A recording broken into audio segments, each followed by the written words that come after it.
ஒரு silent decision நம்ம இன்னைக்கு எல்லாருமே உயிரோட இருக்கிறதுக்கு காரணமா இருக்கு. அதாவது நான் ஒரு போன்ல வீடியோ எடுக்கிறேன். அந்த வீடியோவை நீங்க போன்ல பாக்குறீங்க. உங்களை சுத்தி இருக்கிற நண்பர்கள், வானம், பூமி, மரம் இது எல்லாமே இருக்கிறதுக்கு ஒரே ஒருத்தர் தான் காரணம். அவர் யாருன்னா விசிலி அகிபோ. இவரு வந்து ரஷ்யாவோட நீர்மூழ்கி கப்பல் படையில ஒரு சீஃப் ஆபீசரா இருக்காரு.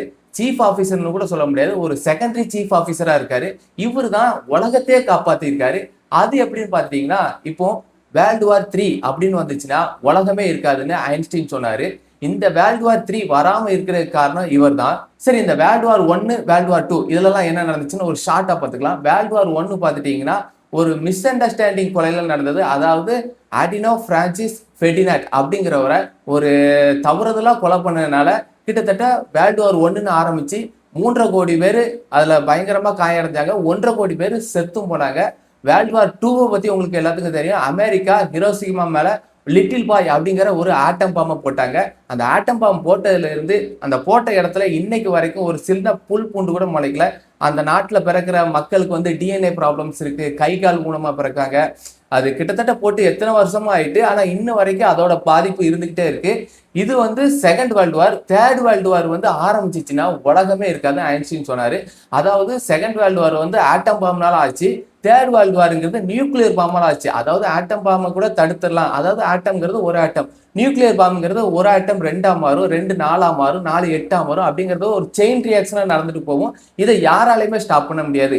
இந்த வாரம் ஆரம்பிக்கிறத வந்து விசிலி அகிபோ அப்படிங்கிறவர் ஸ்டாப் பண்ணியிருக்காரு. இன்னைக்கு நம்ம எல்லாருமே உயிரோட இருக்கிறதுக்கு அவர் ஒருத்தர் தான் காரணம். இந்த ஒரு சின்ன பாயிண்ட் தான் எனக்கு இந்த வீடியோ பண்றதுக்கு ஒரு மோட்டிவேஷனா இருந்துச்சு அவரை பத்தி. சரி, இது எங்க இருந்து ஆரம்பிக்குன்னா, இப்போ கியூபாவை வந்து அமெரிக்கா வந்து கைப்பற்றணும் அப்படிங்கிற மாதிரி ஒரு பிளான் போட்டுட்டு இருக்காங்க.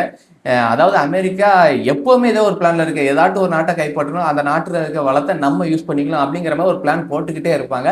இந்த மாதிரியா கியூபால இருக்கிற வளத்தை வந்து நம்ம எடுத்துக்கணும் அப்படிங்கிற மாதிரி கியூபா நாட்டை வந்து நம்ம கைப்பற்றணும். அதாவது கியூபா வந்து அமெரிக்கா பக்கத்துல தான் இருக்கு. அந்த நாட்டை நம்ம கண்ட்ரோல் வரணும் அப்படிங்கிற மாதிரி ஃபீல் பண்றாங்க. ஆனா கியூபா கிட்ட அமெரிக்காவை எதிர்த்து போராடுற அளவுக்கு ஒரு நியூக்ளியர் பவரோ ஒரு மிலிட்ரி பவரோ கிடையாது. இதுக்கு என்ன பண்றாங்கன்னா, கியூபா அமெரிக்காவோட பரம எதிரி நாடான ரஷ்யா கிட்ட ஹெல்ப்புக்கு போறாங்க. இந்த மாதிரி எனக்கு கொஞ்சம் ஹெல்ப் பண்ணுங்க அப்படின்னு சொன்ன உடனே ரஷ்யா என்ன பண்றாங்கன்னா, அவங்க நாட்டுல இருக்கிற அதாவது நியூக்ளியர் வெப்பன்ஸ் எல்லாமே கொண்டு வந்து கியூபால வைக்காங்க. இப்போ அமெரிக்காவுக்கு கொஞ்சம் பயமாகுது. அதாவது நம்ம நாட்டு பக்கத்து நாட்டுல நம்ம எதிரி நாட்டோட மிசைல்ஸ் எல்லாம் இருக்கும் போது அவங்களுக்கு பயமா இருக்கு. அதாவது எப்ப வேணாலும் தாக்குதல் நடக்கலாம். நியூக்ளியர் மிசைல் எல்லாம் நடந்துட்டு அந்த நாட்டோட பொருளாதாரமே அடி வாங்கிரும் அப்படிங்கறதுக்காக அமெரிக்கா கொஞ்சம் பயப்படுறாங்க. இப்போ அமெரிக்கா என்ன பிளான் பண்றாங்கன்னா, ரஷ்யா பக்கத்துல இருக்கிற இத்தாலி, டர்க்கி இவங்க 2 பேருமே அமெரிக்கன் சப்போர்ட்டட் கண்ட்ரிஸ். இவங்க நாட்டுல போய் இவங்களோட அதாவது அமெரிக்காவோட நியூக்ளியர் மிசைல்ஸை கொண்டு அங்க வச்சுட்டாங்க. அதாவது இப்போ அமெரிக்கா பக்கத்துல கியூபா நாட்டுல ரஷ்யாவோட மிசைல் இருக்கு. ரஷ்யா நாட்டு பக்கத்துல இருக்க இத்தாலி, டர்க்கில அமெரிக்காவோட நியூக்ளியர் மிசைல் இருக்கு. இது அமெரிக்கா, ரஷ்யா இந்த 2 நாட்டோட சேஃப்டி பர்பஸ்க்காக நியூக்ளியர் மிசைல்ஸை அவங்க பக்கத்து நாட்டுல அதாவது எதிரி நாட்டோட பக்கத்து நாட்டுல கொண்டு பதுக்கி வச்சிருக்காங்க. இப்ப அமெரிக்கா என்ன அனௌன்ஸ் பண்றாங்கன்னா, இன்டர்நேஷனல் வாட்டர்ஸ். அதாவது இன்டர்நேஷனல் வாட்டர்ஸ் அந்த நாட்டு பக்கத்துல இருக்க கடற்பகுதி, அந்த நாட்டோட கடல் வழி. அமெரிக்கா என்ன அனௌன்ஸ் பண்றாங்கன்னா, எங்களோட இன்டர்நேஷனல் வாட்டர்ஸ்குள்ள எந்த நீர்மூழ்கி கப்பலும் அதாவது அதர் கண்ட்ரிஸ் நீர்மூழ்கி கப்பலும் வரக்கூடாது எங்களோட பெர்மிஷன் இல்லாம அப்படிங்கிற மாதிரி சொல்றாங்க. இன்டர்நேஷனல் வாட்டர்ஸ்னா வேற ஒன்றும் இல்லை, அந்த நாட்டை சுத்தி இருக்கிற அவங்களோட கடற்பகுதி. அந்த கடற்பகுதிகளை போகணும், அந்த கடற்பலியில போகணும் அப்படின்னா அவங்களோட பெர்மிஷன் கேட்டு தான் போக முடியும்.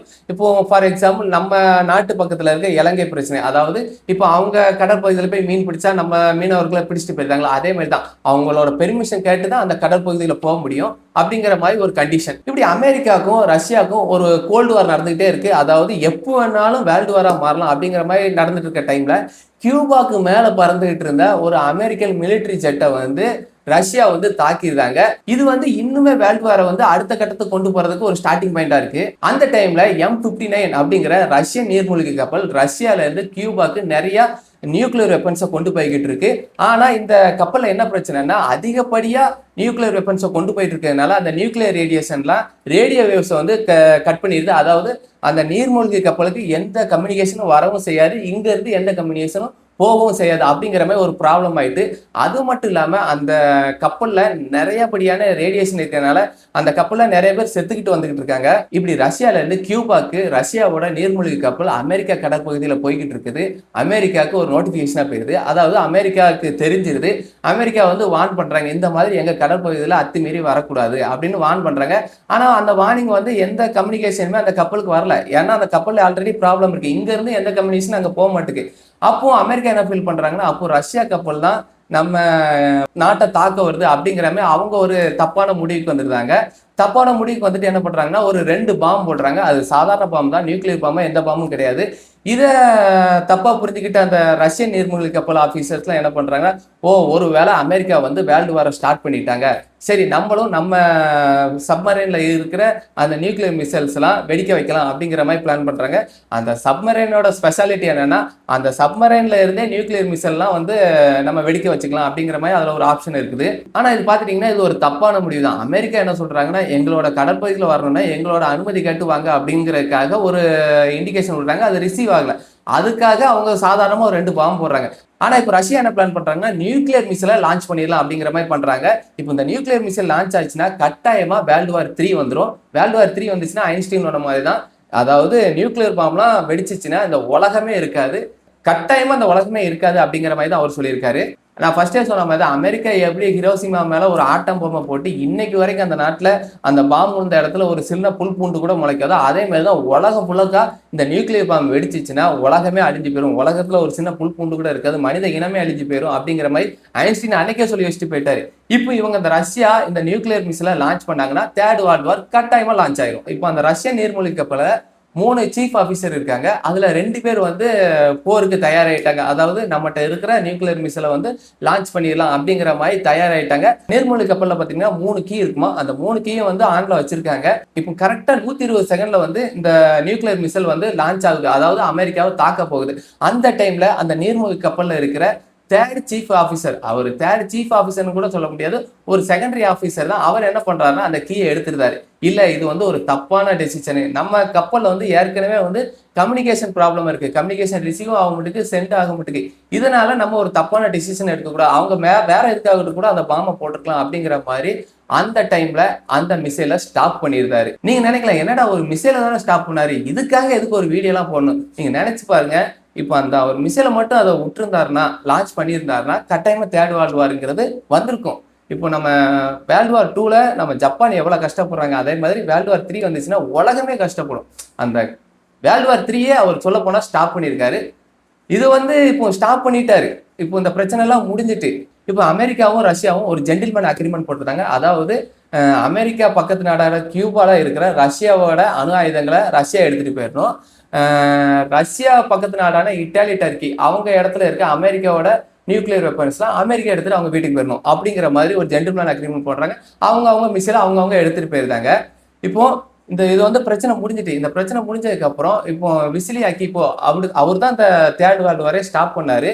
அவரை வந்து ரொம்பவே கிரிட்டிசைஸ் பண்றாங்க. அதாவது அந்த நியூஸ் அந்த நாட்டோட நியூஸ் சேனல்லாம் வந்து என்ன சொல்றாங்கன்னா, இவர் ஒரு பயந்தாங்குழி, தேவையில்லாம இந்த வாரை வந்து ஸ்டாப் பண்ணிட்டாரு அப்படின்னு அந்த நாட்டு மக்களோ அவங்க கூட வேலை பார்க்குற சோல்ஜர்ஸோ ஆஃபீஸர்ஸோ ரொம்பவே அவங்கள வந்து கிரிட்டிசைஸ் பண்றாங்க. ஏன் அவங்க ஒய்ஃபே அவங்கள வந்து மதிக்க மாட்டேங்காங்க, இப்படி வந்து ஒரு பயந்தாங்குழியா இருந்திருக்காரு அப்படிங்கிற மாதிரி ரொம்ப கிரிட்டிசைஸ் பண்றாங்க. அவர் ரொம்பவே மன கஷ்டத்துக்கு ஆளாயிருக்காரு அந்த டைம்ல. நீங்க யோசிச்சு பாருங்களேன், ஒரு நல்ல மனுஷன் ஒரு வாரையே ஸ்டாப் பண்ணியிருக்காரு, கிட்டத்தட்ட சொல்ல போனா ஒரு உலகத்தையே காப்பாத்திருக்காரு. நீங்க நினைக்கலாம், என்னடா இவன் உலகத்தை எப்படிடா காப்பாத்தினான்னு. ஏங்க தேர்ட் வேர்ல்டு வாரே ஸ்டாப் பண்ணியிருக்காங்க, இதுல எவ்வளவு பெரிய விஷயம். இந்த ஒரு பாயிண்ட் தான் இந்த வீடியோ பண்றதுக்கு எனக்கு ஒரு முக்கிய காரணமா இருந்துச்சு. சரி, இப்பேற்பட்ட மனுஷன் எப்படி வெளியே தெரிஞ்சாரு அப்படின்னு பாத்தீங்கன்னா, 2002ல தாமஸ் பேல்டன்ங்கிறவரு ஒரு பிரஸ் மீட் அட்டன் பண்றாரு. அந்த பிரஸ் மீட் என்னன்னா, அமெரிக்காவோட நேஷனல் செக்யூரிட்டி மீட் அப்படிங்கிற ஒரு பிரஸ் மீட் அட்டன் பண்றாரு. அவரு வந்து யாருன்னு தெரியல இன்னும் சரியா, அவர் கூட வேலை பார்த்தவரா இல்லாட்டா வந்து அவர் விஷயங்களை யாருக்கிட்டே கேட்டு தெரிஞ்சவரா, அதாவது விசிலியாக்கி பத்தி கேட்டு தெரிஞ்சவரா இல்லாட்டா அவரை பத்தி ஏதோ ஒரு நியூஸ் அவர் காதுக்கு வந்திருக்கு. அவர் வந்து அந்த பிரஸ் மீட்ல சொல்றாரு, இப்படி வந்து அக்டோபர் 27, 1962 இன்னைக்கு வந்து இந்த வேர்ல்டு வார் 3ங்கிறது நடக்க இருந்துச்சு. இந்த வேர்ல்டு வார் 3ய விசிலி அக்கிப்போங்கிறவர் தான் ஸ்டாப் பண்ணாரு. இல்லாட்டா அன்னைக்கு மட்டும் அந்த விசிலி அக்கிப்போ அதை ஸ்டாப் பண்ணலன்னா இன்னைக்கு வேர்ல்டு வார் 3ங்கிறது நடந்திருக்கும், இந்த உலகமே அழிஞ்சிருக்கும் அப்படிங்கிற மாதிரி அந்த பிரஸ் மீட்ல சொல்றாரு. அதுக்கப்புறம் தான் அவருக்கு ஒரு ரெகக்னைசேஷன் நடக்கு, சரி இந்த மாதிரி ஒரு மனுஷன் வாழ்ந்திருக்காரு அப்படிங்கிற மாதிரி.